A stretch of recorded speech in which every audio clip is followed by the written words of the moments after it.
श्री राम जय राम जय जय राम, श्री राम जय राम जय जय राम, श्री राम जय राम जय जय राम। जय श्री राम। दोस्तों, आपका मेरे YouTube चैनल ज्ञान की गंगा में स्वागत है। रामायण कथा के किष्किंधा कांड में हमने देखा था राम और हनुमान की भेंट होती है। उसके पश्चात हनुमान जी श्री राम और लक्ष्मण को सुग्रीव के पास लेकर जाते हैं, जहाँ पर राम और सुग्रीव की मैत्री होती है। अब इसके आगे की कथा हम आज के अध्याय में श्रवण करेंगे। बाली का वध। तदंतर वे सब लोग बाली की राजधानी किष्किंधापुरी में गए।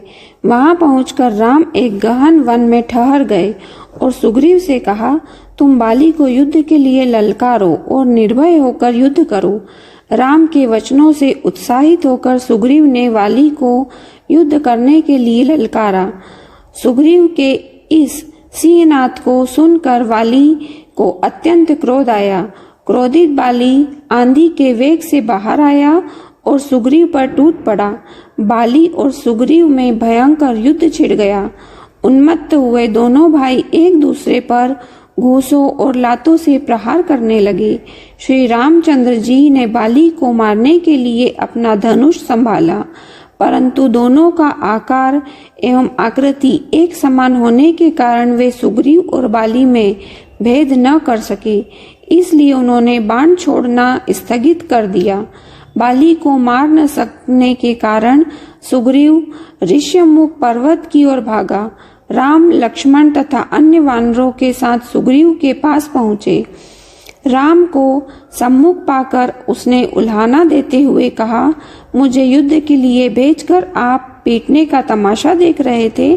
बताइए, आपने ऐसा क्यों किया? यदि आपको मेरी सहायता नहीं करनी थी तो मुझसे पहले ही स्पष्ट कह देना चाहिए था कि मैं बाली को नहीं मारूंगा। मैं उसके पास जाता ही नहीं।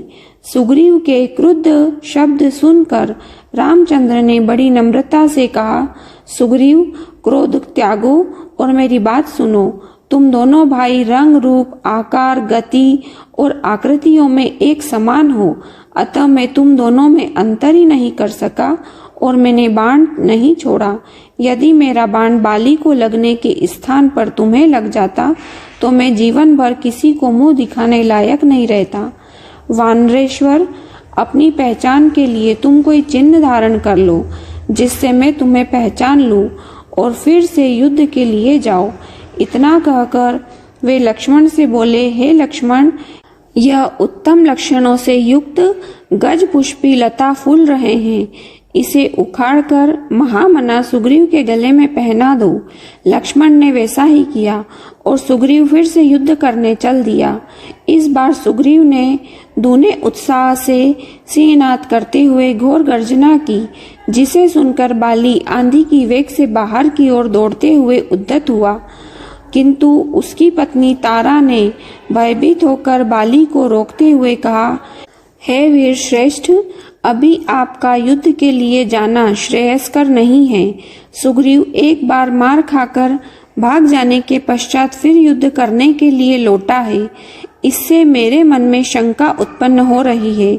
ऐसा प्रतीत होता है कि उसे कोई प्रबल सहायक मिल गया है और वह उसी के बल पर आपको ललकार रहा है। मुझे कुमार अंगद से सूचना मिल चुकी है कि अयोध्या के अजय राजकुमारों राम और लक्ष्मण के साथ उसकी मैत्री हो गई है। संभव है कि वे उसकी सहायता कर रहे हो। राम के पराक्रम के विषय में तो मैंने भी सुना है, वे शत्रुओं को देखते देखते धराशायी कर देते हैं। यदि वे स्वयं सुग्रीव की सहायता कर रहे हैं तो उनसे लड़कर आपका जीवित रहना कठिन है। इसलिए उचित यही है कि इस अवसर पर आप बेर छोड़कर सुग्रीव से मित्रता कर लीजिए। उसे युवराज का पद दे दीजिए। वह आपका छोटा भाई है और इस संसार में भाई के समान हितु कोई दूसरा नहीं होता। उससे इस समय मैत्री करने में ही आपका कल्याण है। तारा के इस प्रकार समझाने पर भी बाली ने कहा, वरानने, मैं सुग्रीव की ललकार को सुनकर कायरों की भांति घर में छिप कर नहीं बैठ सकता और न ललकारने वाले से भयभीत होकर उसके सम्मुख मैत्री का हाथ ही बढ़ा सकता हूँ। श्री रामचंद्र जी के विषय में मैं भी जानता हूँ, वे धर्मात्मा हैं और कर्तव्य को समझने वाले हैं। वे पाप कर्म नहीं कर सकते। तुमने मेरे प्रति अपने स्नेह एवं भक्ति का प्रदर्शन कर दिया। अब मुझे मत रोको। मैं सुग्रीव का सामना अवश्य करूंगा और उसके घमंड को चूर चूर कर डालूंगा। युद्ध में मैं उससे विजय प्राप्त करूंगा, मगर उसके प्राण नहीं लूंगा। यह कहकर बाली सुग्रीव के पास पहुंचकर उससे युद्ध करने लगा। दोनों एक दूसरे पर घूंसों और लातों से प्रहार करने लगे। जब राम ने देखा कि सुग्रीव की शक्ति क्षीण होते जा रही है, तो उन्होंने एक विषधर सर्प की भांति बाण को धनुष पर चढ़ाकर बाली को लक्ष्य करके छोड़ दिया। कंटार ध्वनि से के साथ वह बाण बाली के वक्ष में जाकर लगा, जिससे वह बेसुध होकर पृथ्वी पर गिर पड़ा। बाली को पृथ्वी पर गिरते देखकर राम और लक्ष्मण उसके पास जाकर खड़े हो गए। जब बाली की चेतना लौटी और उसने दोनों भाइयों को अपने सम्मुख खड़े देखा, तो वह कठोर शब्दों में बोला, हे रघुनंदन, आपने छिपकर जो मुझ पर आक्रमण किया, उससे आपने कौन सा गुण प्राप्त कर लिया, किस महान यश का उपार्जन कर लिया। यद्यपि तारा ने सुग्रीव की और आपकी मैत्री के विषय में मुझे बताया था, परंतु मैंने आपकी वीरता, शौर्य, पराक्रम, धर्मपरायण, न्यायशीलता आदि गुणों को ध्यान में रखते हुए उसकी बात नहीं मानी थी और कहा था कि न्यायशील राम कभी अन्याय नहीं करेंगे। आज मुझे ज्ञात हुआ है कि आपकी मति मारी गई है। आप दिखावे के लिए धर्म का चोला पहने हुए हैं। वास्तव में आप अधर्मी हैं। आप साधु पुरुष के वेश में एक पापी हैं। मेरा तो आपके साथ कोई बैर भी नहीं है, फिर आपने यह क्षत्रियों को लजाने वाला कार्य क्यों किया? आप नरेश हैं। राजा के गुण साम, दाम, दंड, भेद, दान, क्षमा, सत्य, धैर्य और विक्रम होते हैं। कोई राजा किसी निरपराध को दंड नहीं देता। फिर आपने मेरा वध क्यों किया है? हे राजकुमार, यदि आपने मेरे समक्ष आकर मुझसे युद्ध किया होता तो आप अवश्य ही मेरे हाथों मारे गए होते।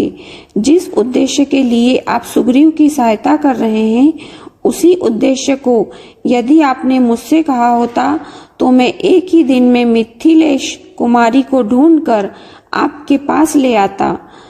आपकी पत्नी का अपहरण करने वाले दुरात्मा राक्षस रावण के गले में रस्सी बांधकर आपके समक्ष प्रस्तुत कर देता। आपने अधर्म पूर्वक मेरा वध क्यों किया? बाली के कठोर वचनों को सुनकर रामचंद्र ने कहा, वानर, धर्म, अर्थ, काम और लौकिक सदाचार के विषय तुम्हें ज्ञान नहीं है। तुम अपने वानरोचित चपलतावश तुम व्यर्थ ही मुझ पर क्रोधित हो रहे हो। मैंने तुम्हारा वध अकारण या व्यक्तिगत वैरभाव के कारण से नहीं किया है। सौम्य पर्वतों, वनों और काननों से युक्त संपूर्ण भूमंडल इक्ष्वाकु वंश के राजा की है। इस समय धर्मात्मा राजा भरत इस पृथ्वी का पालन कर रहे हैं। उनकी आज्ञा से हम संपूर्ण पृथ्वी में विचरण करते हुए धर्म के प्रचार के लिए साधुओं की रक्षा तथा दुष्टों का दमन कर रहे हैं। तुमने अपने जीवन में काम को ही प्रधानता दिया है और राजोचित मार्ग पर स्थिर नहीं रहे। छोटा भाई, पुत्र और शिष्य तीनों पुत्र तुल्य होते हैं। तुमने इस धर्माचरण को त्याग कर अपने छोटे भाई सुग्रीव की पत्नी रुमा का हरण किया, जो धर्मानुसार तुम्हारी पुत्रवधू हुई। उत्तम कुल में उत्पन्न क्षत्रिय और राजा का प्रतिनिधि होने के कारण तुम्हारे इस महापाप का दंड देना मेरा कर्तव्य था। जो पुरुष अपनी कन्या, बहन अथवा अनुज वधू के पास काम बुद्धि से जाता है, उसका वध करना ही उसके लिए उपयुक्त दंड माना गया है। इसीलिए मैंने तुम्हारा वध किया। वानर श्रेष्ठ, अपने इस कार्य के लिए मैंने मन में किसी प्रकार संताप नहीं है। मैंने तुम्हें तुम्हारे पिछले पापों का दंड देकर आगे के लिए तुम्हें निष्पाप कर दिया है।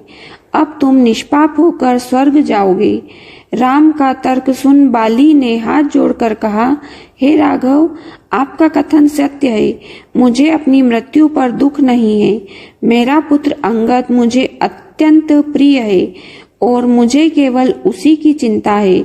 वह अभी बालक है, उसकी बुद्धि अभी परिपक्व नहीं हुई है। मैं उसे आपकी शरण में सौंपता हूँ।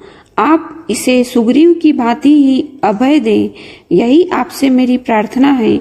इतना कहकर बाली चुप हो गया और उसके प्राण पखेरु उड़ गए। जय श्री राम।